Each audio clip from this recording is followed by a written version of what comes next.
Hind everyone, आप सबका आपके यूट्यूब चैनल राष्ट्रीय सेवा पे स्वागत है। आज हम 31 दिसंबर 2024 हमारे लास्ट दिन के करंट अफेयर्स बचे हुए थे से लेकर आज 3 जनवरी 2025 तक के करंट अफेयर्स डिस्कस करेंगे। ठीक है, तो इस पूरे स्पैन में हमारे पास ऑलमोस्ट 4 से 5 इंपॉर्टेंट न्यूज हैं एंड मोस्ट इंपॉर्टेंट न्यूज जो अभी चल रही है that is the sports award, national sports award, जो कि जनवरी के अभी सेकेंड हाफ में देने हैं, बट ऑलरेडी यहाँ पे कल गवर्नमेंट ने, मिनिस्ट्री ऑफ यूथ अफेयर्स ने अनाउंस कर दिए हैं अवार्ड्स, वो भी हम डिस्कस करेंगे। Let's start. सबसे पहले एक संग्रहालय जो कि फ्रांस के यहाँ पे पैटर्न पे अभी आने वाला है, युगा युगीन भारत राष्ट्रीय संग्रहालय, वर्ल्ड का लार्जेस्ट म्यूजियम। ठीक है, अगर हम बात कर ले दैट इज युगा युगीन भारत राष्ट्रीय संग्रहालय, इसको डेवलप किया जा रहा है नॉर्थ और साउथ ब्लॉक सेक्रेटरीट बिल्डिंग में, रायसेना हिल्स, न्यू दिल्ली में। ऑलमोस्ट आप देख रहे हैं 1,55,000 स्क्वायर मीटर में। इसके लिए इंडिया फ्रांस की जो म्यूजियम डेवलपमेंट है उसके साथ कोलैबोरेट कर रही है। यहाँ पे उसी लाइंस पे यहाँ पे डिजाइन किया जाएगा। France renowned expertise in museum development exemplified by the Grand Louvre. ठीक है, ये आपको याद हो कि ऑन द सेम लाइंस यहाँ पे इस प्रोजेक्ट को शेप किएगा। Now the adaptive reuse of historic North and South Block will ensure the preservation of architectural heritage while creating a vibrant and efficient cultural space. तो इस संग्रहालय में just आपको पता हो कि कौन सी यहाँ पे कंट्री के साथ, ठीक है, on the same lines that is a France one. ठीक है, तो आपको ये पता हो विद रिस्पेक्ट टू दिस संग्रहालय। Now, this museum will redefine the museum experience. It will offer a platform that celebrates India's heritage while embracing the contemporary narratives.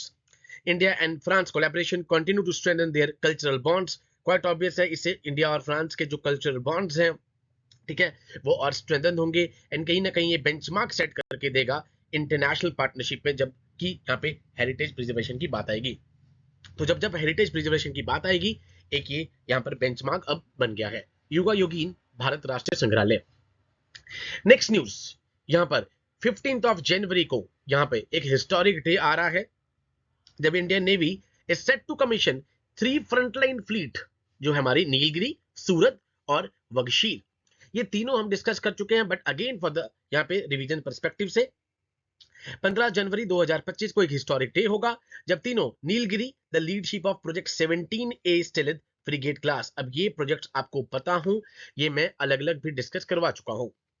सूरत जो कि फोर्थ और फाइनल शिप है प्रोजेक्ट 15B की, ठीक है, ये 17A है, 15B है, डिस्ट्रॉयर क्लास।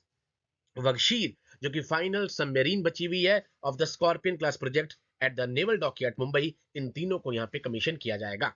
ठीक है, तो ये तीनों आपको पता हो, एग्जाम पॉइंट ऑफ व्यू से बहुत इंपॉर्टेंट है।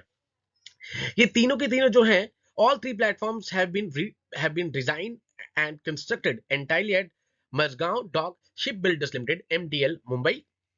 ठीक है, बार बार आप देखते भी हैं, इसका नाम लगातार आता है। The successful commissioning of these 3 advanced warship and submarine highlight the rapid progress, कि किस तरीके से लगातार हम प्रोग्रेस कर रहे हैं वॉरशिप डिजाइन में और कंस्ट्रक्शन में, एंड इंडिया किस तरीके से एक ग्लोबल लीडर बनकर आ रहा है इन द डिफेंस मैन्युफैक्चरिंग। तो कहीं ना कहीं उसको ये क्रिएट करेगा और इस बॉन्ड को और सीमेंटिंग मतलब और स्ट्रेंथन करेगा। नीलगिरी और सूरत ऑपरेट कर सकते हैं at a range of helicopters including Chetak, ALH, Sea King and the newly inducted MH-60R। अब ये सारे के सारे रेंज ऑफ हेलीकॉप्टर्स हैं, ये आपको पता हो, that means DNN day and night operations यहां पर इंडक्ट किए जा सकते हैं। Now features such as railless helicopter traversing system, visual aid और लैंडिंग सिस्टम, ये सब यहाँ पे इसको कहीं ना कहीं इसके सीमलेस ऑपरेशंस को करने के लिए इंश्योर कर रहे हैं। एंड कहीं ना कहीं these ships also include a specific accommodation to support a complement of women officers को और sailors को, aligning with the Navy's progressive step towards the gender inclusion। भाई जेंडर इंक्लूजन की तरफ यहाँ पे जो नेवी का प्रोग्रेसिव स्टेप्स हैं इन द कॉम्बैट रोल्स, तो कहीं ना कहीं वुमेन ऑफिसर्स और सेलर्स को भी ये यहाँ पर कॉम्प्लीमेंट करेगा। वगशीर जो कि प्रोजेक्ट 75 की 6th और लास्ट जो है स्कॉर्पियन क्लास सबमरीन है, कलवारी क्लास, तो तीनों नीलगिरी, सूरत, वगशीर तीनों के प्रोजेक्ट्स आपको याद हों। प्रोजेक्ट 75 के अंतर्गत है, 6 सबमरीन इसमें थी, ठीक है, और ये लास्ट होगी 6th वन वगशीर जो कि डीजल इलेक्ट्रिक सबमरीन है in the world. It is design to undertake a wide range of missions, anti surface warfare हो गया, एंटी सबमरीन वॉरफेयर हो गया, इंटेलिजेंस गैदरिंग होगी, एरिया सर्विलांस हो गया, स्पेशल ऑपरेशंस हो गए, इन सब को यहां पर कैरी किया जाएगा। ठीक है, तो ये तीनों बहुत इंपॉर्टेंट है एंड 15 जनवरी डेट वैसे ही बहुत इंपॉर्टेंट है। ठीक है, ठीक है, उस दिन क्या होता है आप सबको पता होगा, आर्मी डे, जो कि इस बार पुणे में सेलिब्रेट किया जाएगा। Now, armed with a wire-guided torpedoes, anti-ship missiles, and advanced sonar system, the submarine features modular constructions, allowing for the upgrades such as integration of AIP technology, air independent propulsion technology. ठीक है, now next is UIDAI. अभी भुवनेश कुमार जी जो है, श्री भुवनेश कुमार जी वहां पे CEO बने हैं, chief executive officer. अब यूएडीए में क्या इंपॉर्टेंट है, खाली एक ये स्टैट्यूटरी अथॉरिटी है, ये पता हो आपको। स्टैट्यूटरी अथॉरिटी का मतलब क्या है कि किसी स्टैट्यूट से ये पावर को डिराइव कर रही है। वो स्टैट्यूट क्या है? Aadhaar targeted delivery of financial and other subsidies benefit and services act 2016, जिसको बाद में अमेंड भी किया गया था। तो आपको मोटी मोटी बात ये पता हो, यूआईडीएआई एक स्टैट्यूटरी अथॉरिटी है, दैट मींस स्टैट्यूट से पावर को डिराइव कर रही है। Now next is very important news, national sports award जो मैंने आपको बोला कि अभी अनाउंस किए गए हैं। They are the pinnacle of sporting honours in the Republic of India. These awards are given annually, important is annually दिए जाते हैं, हर साल दिए जाएंगे, to recognise and reward the excellence in sports, highlight the extraordinary performance national और international competition event में। जो यहाँ पर एक्स्ट्राऑर्डिनरी परफॉर्मेंस है उसको हाईलाइट करेगी, स्पोर्ट्समैनशिप, लीडरशिप, नेशन बिल्डिंग, इन सब को यहाँ पर इंकरेज किया जाता है through the national sports award. ठीक है, अब ये सबसे इंपॉर्टेंट है हमारे एग्जाम पॉइंट ऑफ व्यू से। 6 कैटेगरीज में अवार्ड दिया जाता है, major Dhyan Chand Khel Ratna award, Arjuna award, Dronacharya award, major Dhyan Chand award, Maulana Abul Kalam Azad rolling trophy, जिसको मका ट्रॉफी भी कहते हैं, राष्ट्रीय खेल प्रोत्साहन पुरस्कार, और 2004 से Tenzing Norgay national adventure award को भी दिया जाता है इन 6 अवार्ड्स के साथ। तो 6 कैटेगरीज में इन अवार्ड्स को दिया जाता है। अब सबसे पहले मेजर ध्यानचंद खेल रत्न अवार्ड, ये दिया जाता है for the outstanding performance in the field of sport by sports person over a period of the previous 4 years. Most important पिछले 4 साल। ठीक है, इनमें अगर कंफ्यूज करना होगा तो ईयर्स पे कंफ्यूज किया जाएगा। अर्जुना अवार्ड किस लिए दिया जाता है? It is for the outstanding performance in the sports and games and given for the good performance over a period of previous 4 years and for showing leadership, sportsmanship and the sense of discipline. I hope this is clear. ये है most outstanding performance, ये है outstanding performance. most का आप देख रहे हैं difference. उसके बाद आया हमारे पास अर्जुना अवार्ड लाइफ टाइम, जो कि स्पोर्ट्स पर्सन को दिया जाता है who have contributed to sports by their performance and continue to contribute to promotion of sports even after retirement, जो इवन रिटायरमेंट के बाद भी पर्टिकुलर स्पोर्ट्स को प्रमोट कर रहे हैं। Arjun award life time. Dronacharya award quite obvious है, कोच को दिया जाता है for doing outstanding and meticulous work on the consistent basis. ठीक है, यहाँ पे कोचेस जो लगातार अच्छा काम कर रहे हैं, स्पोर्ट्समैनशिप यहाँ पे निभा रहे हैं एंड स्पोर्ट्स पर्सन को एक्सेल करवा रहे हैं इंटरनेशनल इवेंट्स में। The overall performing university in Khelo India university games is given the मका ट्रॉफी, मौलाना अबुल कलाम आजाद ट्रॉफी। खेलो इंडिया यूनिवर्सिटी इसमें गेम्स में जो यहाँ पर बेस्ट परफॉर्मिंग यूनिवर्सिटी है उसको ट्रॉफी दी जाती है। अब बात आएगी सर सिलेक्शन कैसे होती है। ठीक है, इसके लिए यहाँ पे कमेटी है headed by the justice retired V Rama Subramanian, जो कि सुप्रीम कोर्ट ऑफ इंडिया के यहाँ पे जस्टिस है, रिटायर्ड है, and consisting member from eminent sports persons having experience in sports journalism and sports administrator. ठीक है, इसके बेसिस पे अवार्ड्स यहाँ पे नाम दिए जाते हैं। अब इस बार की ये आपके पास लिस्ट है, मैं इसको अलग सेशन में भी बुलाऊंगा, अभी करवाऊंगा। श्री गुकेश अभी जो कि प्रधानमंत्री से मिले भी, चेस में जिन्होंने अभी रिकॉर्ड बनाया, हरमनप्रीत सिंह जिनको हॉकी के लिए दिया जा रहा है, उसके बाद श्री प्रवीण कुमार जिनको पैरा एथलेटिक के लिए दिया जा रहा है, उसके बाद मनु भाकर शूटिंग के लिए दिया जा रहा है। ये 4 आपके पास मेजर ध्यानचंद खेल रत्न अवार्ड है 2024 के। उसके बाद Arjun award life time outstanding performance के लिए श्री सुचा सिंह एथलेटिक्स, श्री मुरकिरत राजाराम इनको पैरा स्विमिंग के लिए दिया जा रहा है। उसके बाद Dronacharya award for the outstanding coach in the sports and games, इसमें एक रेगुलर कैटेगरी है और एक लाइफ टाइम कैटेगरी है। ठीक है, रेगुलर कैटेगरी में सुभाष राणा, दीपाली, संदीप सांगवान, ठीक है, पैरा शूटिंग और हॉकी के लिए दिया जा रहा है। उसके बाद मुरलीधरन बैडमिंटन एंड अर्मेंडो कोलैको फुटबॉल के लिए इनको लाइफ टाइम यहाँ पे कोच को दिया जा रहा है द्रोणाचार्य अवार्ड। उसके बाद राष्ट्रीय Khel Protsahan Puraskar physical education foundation of India को है। उसके बाद Maulana Abul Kalam Azad trophy 2024 overall winner LPU Lovely professional university first runner up. ठीक है, overall university sorry Chandigarh university CU है जिसको ओवरऑल यहाँ पे विनर यूनिवर्सिटी किया गया है। First runner up lovely professional university, second runner up Guru Nanak Dev university Amritsar. ठीक है ना, उसके बाद इन अवार्ड्स के बारे में है यहाँ पे इंफॉर्मेशन, इसको मैं अलग से सेशन में भी डिस्कस कराऊंगा। मेजर ध्यानचंद खेल रत्न अवार्ड जो कि हाईएस्ट स्पोर्टिंग इवेंट ऑनर है। ठीक है, 91-92 में इसको यहाँ पे एस्टैब्लिश किया गया था। आपको पता ही है हॉकी के लेजेंड मेजर ध्यानचंद उनके नाम पे रखा गया है। He was the star of Indian hockey team that dominated in the years before World War II. World War II से जो लगातार यहाँ पे डोमिनेट कर रही थी टीम, उसमें उनका मेजर रोल था।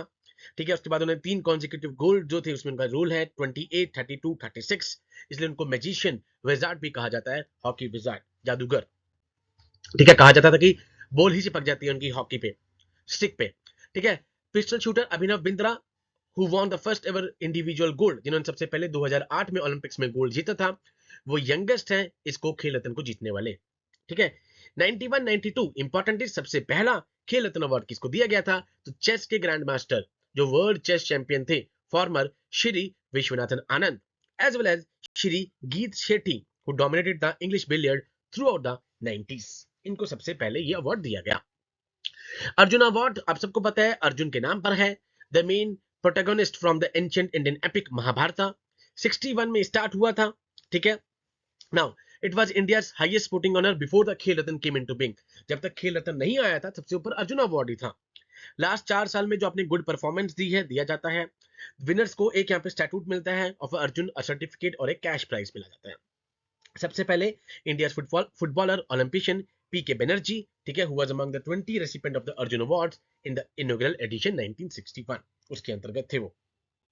नाउ द्रोणाचार्य अवार्ड 1985 में स्टार्ट होता है। मैंने आपको बताया कोचेस को दिया जाता है जिन्होंने यहाँ पे best sports person national international events में यहाँ पे लेकर आए हैं। द्रोणा जो कि अर्जुन के गुरु थे, कोच थे in the India epic Mahabharata. ठीक है, जो अवार्डी है उनको ब्रॉन्ज स्टैट्यूट मिलता है, सर्टिफिकेट और एक कैश प्राइज दिया जाता है। सबसे पहली वुमेन जिन्होंने ये अवार्ड जीता था वह the athletics coach Renu Kohli 2002 में। ठीक है, now next is the wrestler coach Balchandra Bhaskar Bhagwat जो कि बॉक्सिंग मेंटर हैं, एक ओम प्रकाश भारद्वाज और एक एथलेटिक हैं ओम नंबियार। इन्होंने यहाँ पे they been credited for moulding Indian sprint queen PT Usha career were among the first Dronacharya award in 1985। तो 1985 में जैसे इंस्टीट्यूट हुआ तो एक wrestling coach Balchandra Bhaskar Bhagwat, boxing mentor Om Prakash Bharadwaj और इसके अलावा यहाँ पे एथलेटिक कोच ओम नंबियार, ठीक है, जिन्होंने पीटी उषा कैरियर की कैरियर को यहाँ पे क्या करा है, एक्सेल करवाया, मोल्ड करवाया, वो सबसे पहले रेसिपिएंट थे। ओके, नाउ नेक्स्ट इज ये हमने कर लिया है ध्यानचंद वाला अवार्ड। ठीक है, major this is called major Dhyan Chand, वो था खेल रत्न। इसको भी यहाँ पर हॉकी के मैजिशियन ध्यानचंद के नाम पे रखा गया है। ठीक है, जिन्होंने गुड परफॉर्मेंस दी है उन सबको 2002 से ये चल रहा है। इसमें भी स्टैट्यूट, सर्टिफिकेट और एक कैश प्राइज दिया जाता है। ओलंपियन बॉक्सर शहराज बिराजदार जो कि Indian man hockey team player थे, अशोक दीवान एंड अपर्णा घोष, ठीक है, an accomplished player and coach with the Indian women basketball team were the first recipient of these award। ठीक है, इस अवार्ड्स को मैं नेशनल स्पोर्ट्स अवार्ड को दोबारा से डिस्कस करवाऊंगा जब ये आई थिंक 17 जनवरी को जब ये दिए जाएंगे। यहाँ पे मौलाना अबुल कलाम आजाद ट्रॉफी मैंने आपको बताया है, ओल्डेस्ट नेशनल स्पोर्ट्स अवार्ड है ये। ठीक है, 56-57 में यहाँ पर इंस्टीट्यूट किया गया था। In the name of countries first education minister, सबसे पहले एजुकेशन मिनिस्टर श्री अबुल कलाम आजाद के नाम पे रखा गया है। एंड जो टॉप परफॉर्मर यूनिवर्सिटी है, इंस्टीट्यूशन है, उसको दिया जाता है। राष्ट्रीय खेल प्रोत्साहन पुरस्कार, क्वाइट ऑब्वियस से नाम से पता लग रहा है, खेल को प्रोत्साहन करने के लिए बोथ प्राइवेट और पब्लिक, ठीक है, उनको दिया जाता है जिन्होंने स्पोर्ट्स की प्रमोशन के लिए, डेवलपमेंट के लिए लास्ट 3 सालों में अच्छा काम किया है। 2009 से ये चल रहा है। ठीक है, 3 इयर्स। नाउ ये मैंने आपको बताया that is Tenzing Norgay national adventure award. ठीक है, यहाँ पे 1993-1994 में नेशनल एडवेंचर अवार्ड को यहाँ पे बोला गया Tenzing Norgay national adventure award. This award is in the category of land adventure, was given to 19 Indian members of successful Indo-Nepalese women Everest expedition of 1993.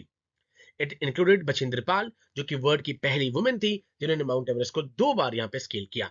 ठीक है, Santosh Yadav and Dicky Dolma who at 19 become the world youngest woman. ठीक है, संतोष यादव और dickey Dolma यहाँ पे youngest women थी mount Everest पे पहुंचने वाली. Now, another interesting news. Indian village that changed its name to honor Jimmy Carter pays tribute. अब 1000 of miles from Washington, जहां पर जिमी कार्टर के फ्यूनरल को यहाँ पे इस सेट किया गया है फॉर द नेक्स्ट वीक.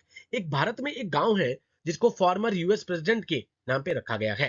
ठीक है, a one term president from 1977 Carter, जो कि अभी संडे को जिनकी डेथ हुई, ऑलमोस्ट 100 साल के थे, उनको स्टेट फ्यूनरल दिया गया वॉशिंगटन नेशनल कैथेड्रल में. Now Carterpuri, that's it, that's Carterpuri, rather Carterpuri और द विलेज ऑफ कार्टर, जो उनके नाम पे रखा गया है, एक डस्टी हैमलेट है यहाँ पे ऑलमोस्ट दिल्ली से 32 किलोमीटर दूर, which was called Daulatpur Nasirabad. When Carter's mother Lillian briefly lived and worked there as a nurse and volunteer in 1960. उसके बाद इसका नाम रखा गया village of Carter, Carterpuri. Now, villagers dressed his wife in a traditional attire. उन्होंने villagers ने उनकी wife को ट्रेडिशनल अटायर में रखा. कार्टर, जो कि खुद वहां पे हुक्का उन्होंने ट्राई किया, एक रेजिडेंट ने बताया, Motiram, recall of the time Carter. उसके बाद उनकी जो वाइफ थी कि किस तरीके से वहां रहते थे. Preparations were made months in advance of the visit on January 3, 1978. ठीक है, तो इंडियन विलेज जिसने अपना नाम इनको ऑनर करने के लिए चेंज किया, कार्टरपुरी. ओके, इंडिया का पहला coastline waders bird census होगा to begin in Gujarat. The country's first ever coastline waders bird census, जो कि मैरीन नेशनल पार्क जामनगर में यहाँ पे स्टार्ट होगा. आज 3 दिन का ये सेंसस है जिसको ऑर्गेनाइज किया गया department of forest and bird conservation society. ठीक है, तो कहीं ना कहीं इनका फोकस है on counting the wader and coastal bird species.